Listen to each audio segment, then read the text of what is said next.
Ahead of the 2025 Iowa Ag Expo, we are showcasing some of the coolest technology that is coming out to this year's show. And no exception is a company called AgriBrink. And you guys are going to want to learn more about this. Jake Kraayenbrink is joining us now to share more.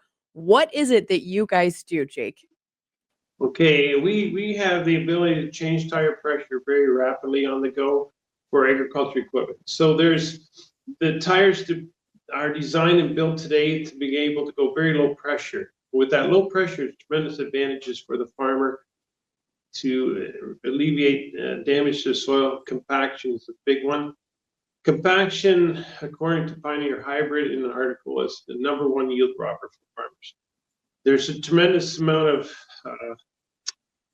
biology happening under the soil, and we just only begun to see this. I think compaction is a huge issue with regards to that, and so we able to maximize the value of a tire, because some tires can go down to 6 pounds. When you do that, the tire gets longer, gets softer. It's like a balloon going over the soil and full of water. Whereas a hard tire is required on the road for stability, safety, and the life of the tire. A tire that's soft cannot go on the road at high speeds, and that requires that you have to inflate those tires. And we have the ability to do it very rapidly. With our technology, we have developed this in Canada.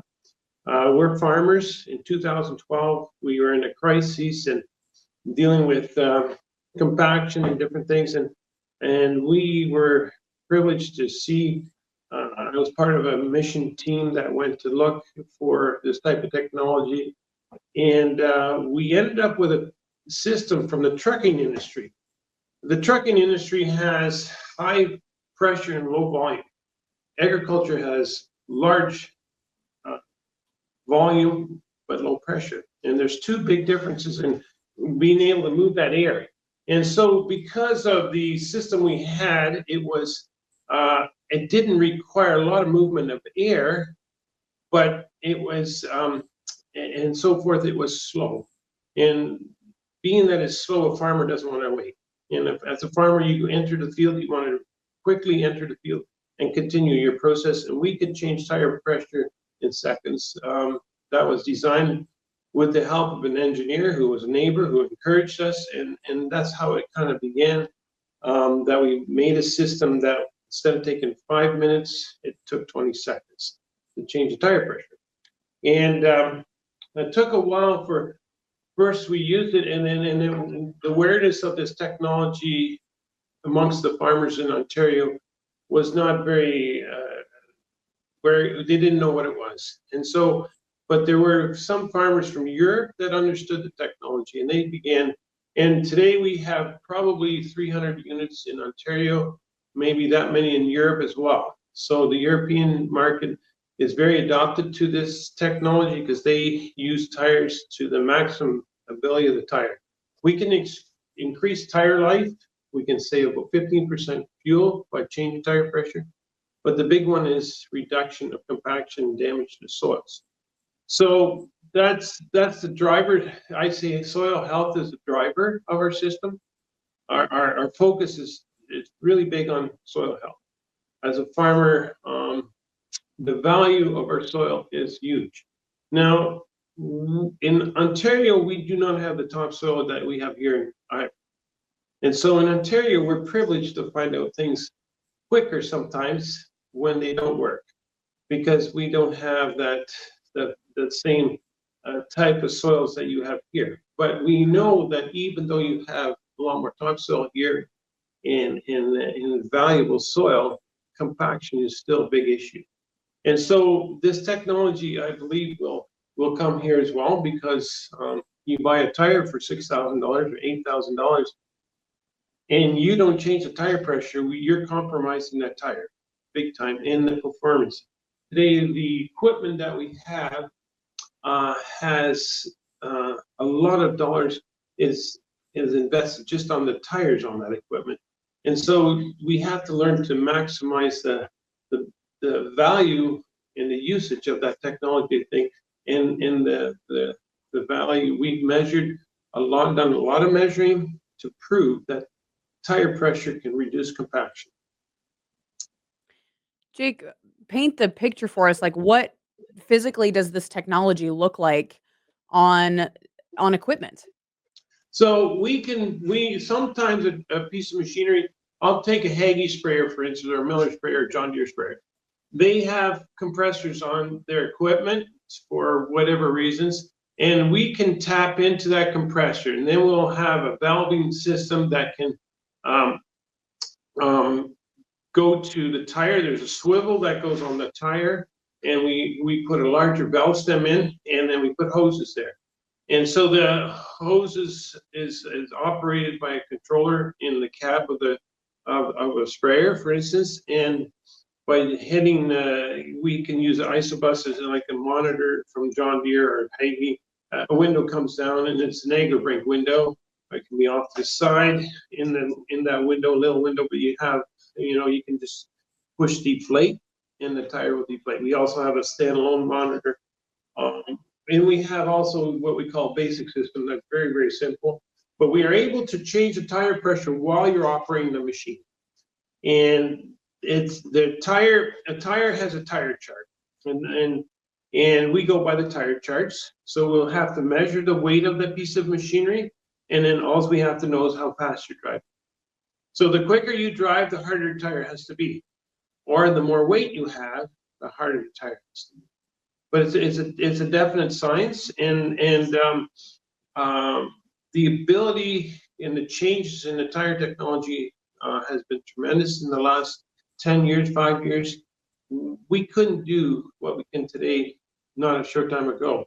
And the other factor that many farmers may not be aware of, and they do maybe, are people that ever since 1960, we have gained 900 pounds of weight every year on our equipment.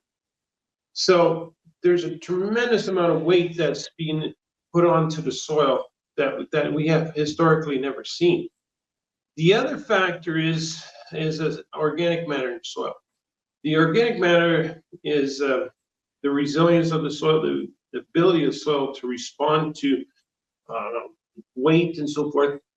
That number is going down, and there's multiple reasons for that. But we do not have the organic matter in the soil we once had.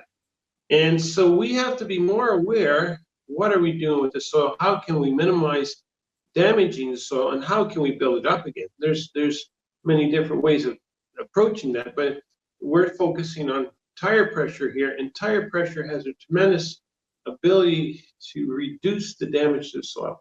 We've done work where we had a 42-ton manure tank with deflated tires, and we had the corporate tire people there to tell us what tire pressure would be in there.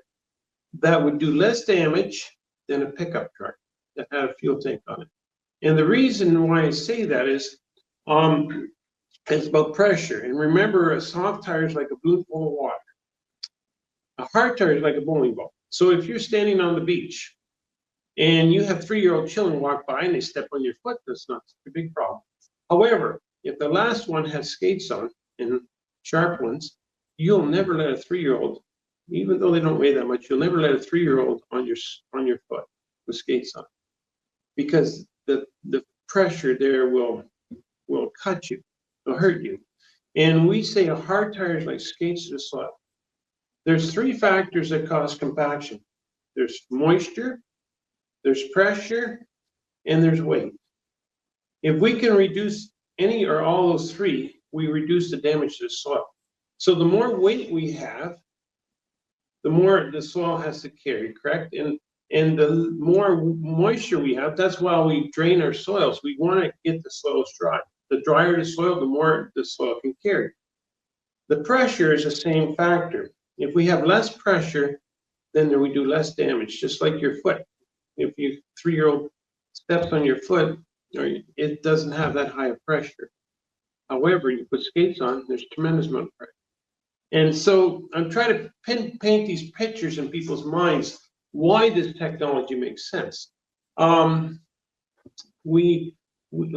had the privilege of being on 4 Canadian delegation teams and gone through the world in many places, and I've got to see a lot of things, and it's interesting what different cultures or different places have had to deal with in an earlier time. And there's many places that have been farming many more years than the U.S. has in Iowa, and they have had to learn quicker how to deal with things that affect the soil. And that's where I've seen a lot of this tire deflation equipment starting to surface more and more. And the tire companies are building it for that specific reason. So that's a very quick summary of some of the things that I've learned. I'm a farmer, so I understand the value of soils. It's not just, it's an art almost to like anything else. You know, you have a passion for something, you get to understand it, and it's an important factor for a farmer, very important. Well, Jake, you were sharing that you guys have some cool news when it comes to being able to ultimately connect with those producers in the field, being a producer yourself. Talk about that exciting new development and what's going on with AgriBrink. Okay, so AgriBrink moved here in October of 2022.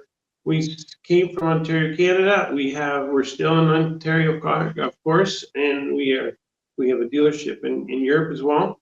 But we're here in Ames, Iowa, and we are going to be a Parker Store product center.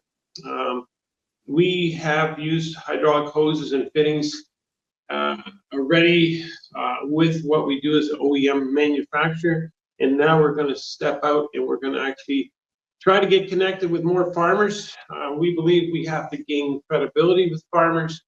You have to earn that, and we feel that being able to do a service with our hoses, and we're going to have a van on the road 6 days a week, 24 hours available that you can reach us, and they call that the hose doctor, I believe. And we're excited to have this opportunity because it's difficult for farmers today so which technology is beneficial, which one is credible, which companies are trustworthy, and we want to create that amongst the farming community here, and we want to stand behind what we do.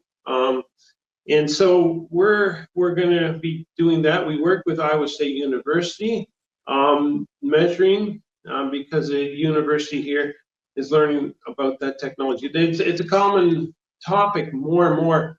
What do we do with compaction? We understand compaction is a detrimental thing. It's difficult to measure. It's difficult because every year is different. And how do we know the investment that you do and that will pay back right away? Sometimes we don't see the results so quickly, but it's like I say, when you're young and your body's strong, you're able to kind of do things and abuse yourself a bit. And when you get to be older like me, then you think, wow, that wasn't that smart.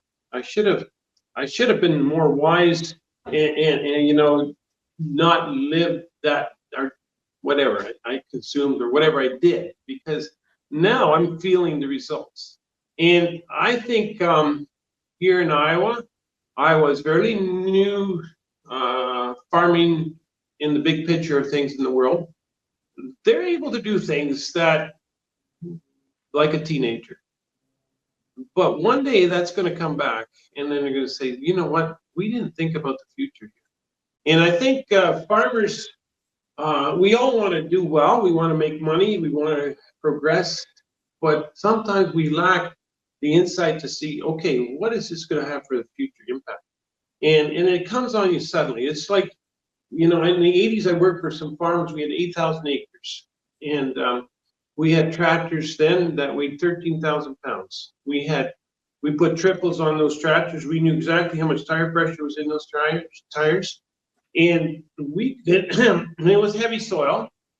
But again, it got to magnify the issue quicker than if you have nice soil, because all soil is affected by compaction. So we knew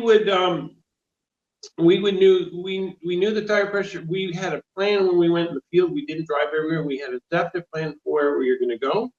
And you could tell those farms from anyone else's. They had like 8,000 acres. In the 80s, a lot of farmers were going bankrupt because of the interest rates. However, they had the ability to buy new equipment and buy farms. And it was details, details, details that they were very conscious of. And it made them very good at what they did. Today, a 13,000-pound tractor, we kind of laugh at because we got tractors that are 60, 70,000 pounds. And we think, well, we can just continue on. And then that's a slow process. And we have gotten bigger tires in different ways. And at the end of the day, weight is one of the biggest contributors to compaction. And I think we got to realize and start measuring. Just because we can go through the fields with this equipment, it's not the best. So when we're older, we'll see that, that was a time that we should have thought it differently. And so we'll never stop learning. There's a farmer, I like to tell this story. There's a farmer in Canada. He, very intelligent man, I feel. He had a 13-year-old son on the home farm. They're going to do some spreading manure. So he says to his son, let's go over the procedure, and then then I'll let you do it, and I'll watch you, okay? So the little boy says, yeah, boy, I'm excited. I'm going to get to drive this big machine. And so they're all excited to do that. And then the dad's watching him, and he drives in the field, and he starts spreading. And the dad, he forgot to deflate the tires. I could see it. Because when a deflated tire only makes half the rut in the field as a hard tire. Hard tire makes a rut in the field a lot deeper. So then he stops his son. He says, son, did you remember? I think so, Dad. I think I did. Well, he says, let's have a walk around. And they walk around, all of a sudden, oh, Dad, I forgot to deflate the tires. Oh, dear. I can see the ruts are deeper. Yeah. And Dad said, what do you think we should do? What do you think, Dad? What do you think I should do? He says, son, I think you should go over to that rut there. You should kneel down on your knees and you say, Mr. Word, I'm so sorry I ruined your house. That farmer understood precisely what compaction was doing to the soil. It's not just that the soil is compacted, the water and roots can't get down. He understood all the micronutrients in the soil, what they're doing to the soil. If we have a healthy soil, it's like a healthy body. We are able to withstand a lot of things. But when we're not healthy, we need to find other ways. We got to go to the doctor for one thing, but we got to find things to try to fix the problem. And I think today, compaction is causing issues in the soil that we have to deal with in a way that's not naturally there. And we have those abilities, but we don't know all these side effects of all those things that we do. And so I think it's a very, very important topic, a very, very important area that today farmers are facing. And so, you got cover crops, you got a lot of different things that deal with all this. And we're talking about tire pressure here. And tire pressure is a huge thing. And I've seen it in different places. And it's going to become part of America farming too. I'm convinced that farmers are intelligent people. They have to, because they're forced to do it as time goes on. But it's always that transition that's hard to do. And that's where we're excited to be here. And I have so many neat things that I get to do because we're new at this year. So there's farmers that are questioning different things, and it's a lot of fun. And it's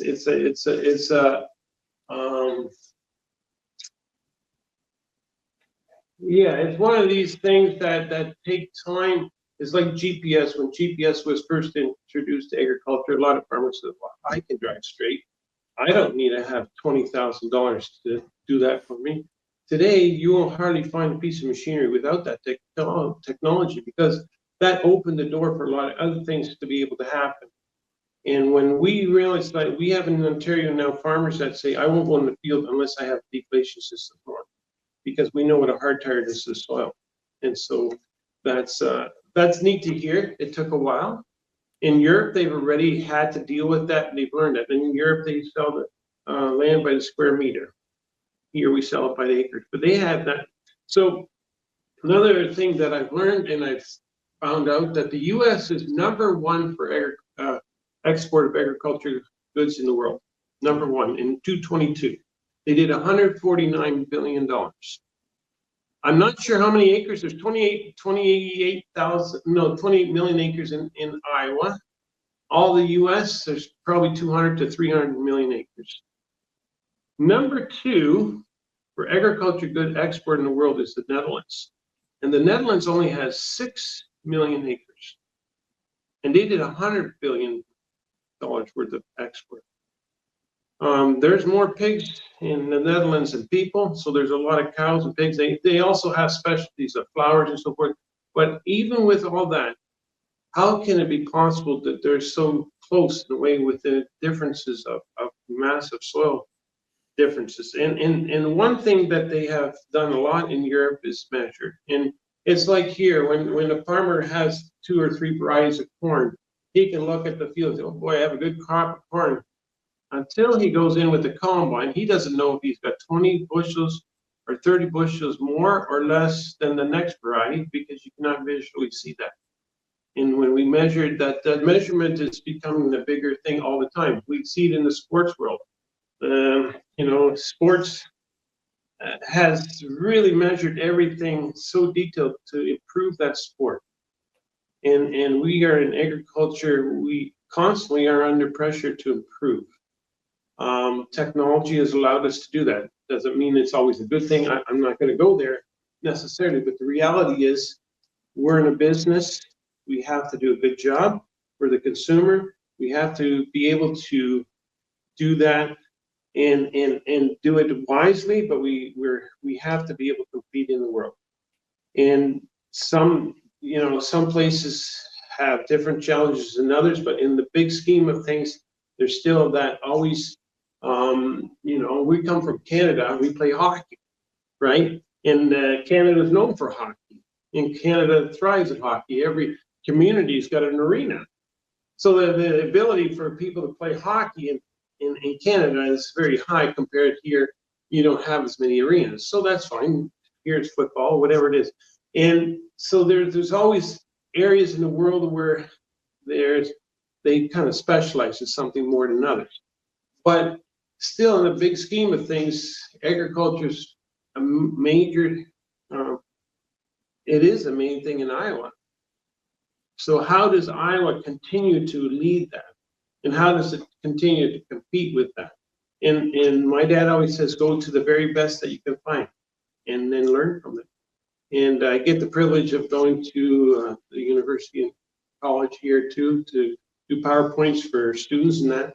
And I say, you guys have tremendous potential, because you're young. You got this phone here. Guess how much I can use it, right? I have a history of experience that I can use with my ability to farm. But I do not have the ability to use this to the potential that a younger person has. And a younger person should always know that. There's so much of this new technology out there that they can use, and they should never take a back seat to saying, well, I can never be a farmer. Because farming, and I think it requires also from the community to be able to assist younger people to do it, but never say you can't do it. Because if you have a passion for it and you love it, you'll be able to do it, because there's huge potential here, in my opinion. Very well said, Jake. Well, you are going to do some cool things, especially in the near future at the Iowa Ag Expo. You'll be at booth 1628. So invite people to come out, have a conversation with you about the work that AgriBrink does and can bring to not only your farming operation, but as you mentioned, just soil health in general. If folks are not able to make it out to this year's show, Jake, best way to get more information, what is it? Well, we have a website, it's www.agribrink.com. You want to call me direct? I'm always open. I'm just private talking to people. And I have a phone number. It's 515-626-0102. And we're just north of Ames, just outside of Gilbert in Boone County, 2390 170th Street, Ames, Iowa. And Excellent. we have a shop there, and we got a tractor. We specifically have a tractor and tank for demonstration, and it's basically always available for that. Very cool. All right. Jake Kraayenbrink is joining us with AgriBrink. Again, invite you to go out to this year's Iowa Ag Expo to learn more about what they do. Jake, thank you so much. Thank you.